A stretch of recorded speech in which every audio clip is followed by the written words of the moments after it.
D'une manière générale, les thérapeutes sont formés.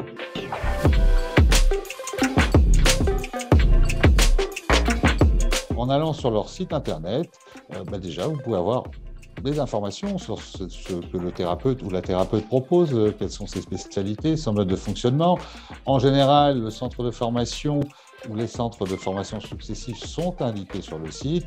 Il y a les avis, bien évidemment, sur Google, sur Facebook et ailleurs, et peut-être aussi faire un petit tour sur ZenZone. Je dirais que la première chose, c'est de faire des petites recherches sur Internet. On a des réponses à peu près tout aujourd'hui, entre YouTube et Google. On peut peut-être aussi en parler autour de soi, des amis, de la famille qui a peut-être eu recours à la médecine naturelle. En parler peut-être également à son médecin généraliste. Et là, il y a deux écoles.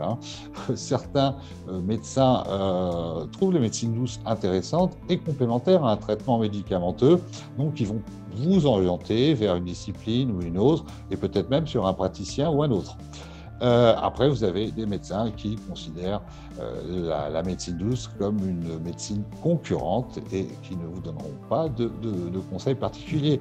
Je pense qu'avant de démarrer une thérapie, il faut être sensibilisé, il faut y croire. Ça ne sert à rien de démarrer une thérapie en hypnose, et je parle de l'hypnose parce que c'est ce que je connais le mieux. Si on n'est pas sensibilisé, si on n'y croit pas, ça fonctionnera très difficilement. En général, le consultant perdra son temps et son argent. Après, voilà, il faut être sensibilisé par une médecine ou une autre, et puis faire des petites recherches, se renseigner autour de soi.